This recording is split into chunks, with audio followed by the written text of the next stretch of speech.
So the creative power that we're seeing people channel, like artists, musicians, writers, whatever, that's coming from the same source that you guys are pulling from. Einstein pulled from all these people, right? The universe, correct? Yeah. Everything that everyone wants is in this vibrational reality. And all of it is possible. And if, as humans, you'd stop bickering over what should be allowed to be created and just mind your own business and create what you want, then you wouldn't deprive yourself of creating what you want by being mad about what that one's creating.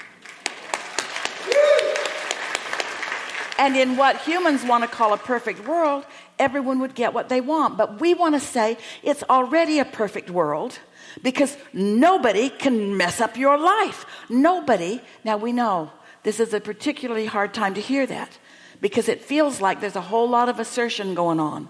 A whole lot of people walking into a whole lot of places and doing a whole lot of things to a whole lot of people. But it couldn't be happening if there were not a vibrational expectation. Jerry and Esther, some years ago, went to Buffalo, New York for a gathering like this. And Jerry liked to turn on the weather. It was before he had a smartphone and before anyone did. And he wanted to know what the weather was going to be, so he always turned on the weather, and usually there was a little bit of news with it. And it was the local news in Buffalo. And they were talking about the annual thing that they always did, where the whole school, they brought in the teachers and faculty. They had towed in cars that had been in wrecks that were bloody and broken, and they put them around the football stadium. And all the students were assigned roles in this role-playing play that they would play for a week. They picked up their envelope that told them what part they were going to play, and you died in that crash, and you died in that crash, and you survived, but you're crippled. And even the parents were involved. You're planning that funeral. They really went all out because they wanted to make the tragedy of driving drunk really come home to these kids. They wanted them to do what so many humans want. They want you to face the horrible reality of this possible action, and once you really know how bad that could be for you, never do it again.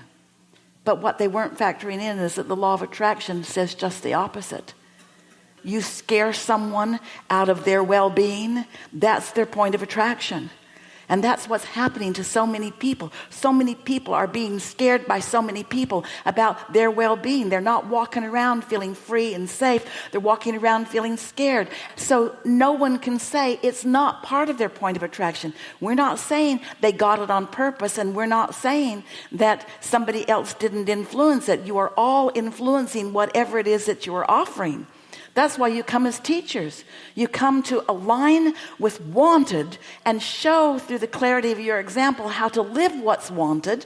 And when someone wants to know how you got that, you can then explain it to them. But it's a big world that wants you to choose a side. You're either for us or against us, they say, about so many things. And we say anybody who's against anything is depriving themselves of what they're for. It's just the way that it works. You want to be an advocate. We want you to look into the world and see what's going on, and we want you to briefly, and we mean briefly, Esther, we mean briefer than you're doing it, Esther, have your step one moment. Have your step one moment and know what you don't want and what you can't stand and what you cannot stand and what you cannot stand. Have your fit and have your moment of hate and despair about it, but don't live in it.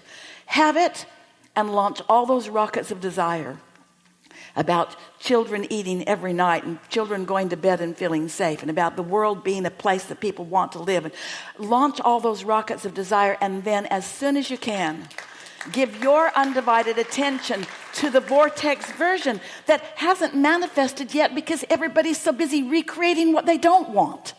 They're so busy looking at the horror of what's happening that it just pops up in another place, and another place, and another place, and another place.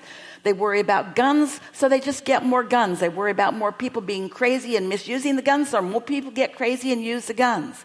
It's all about the law of attraction.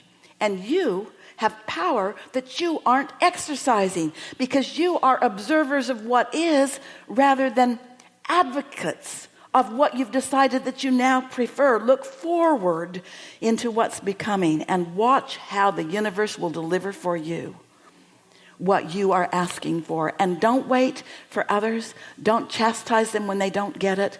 Don't be mad at them if they misunderstand.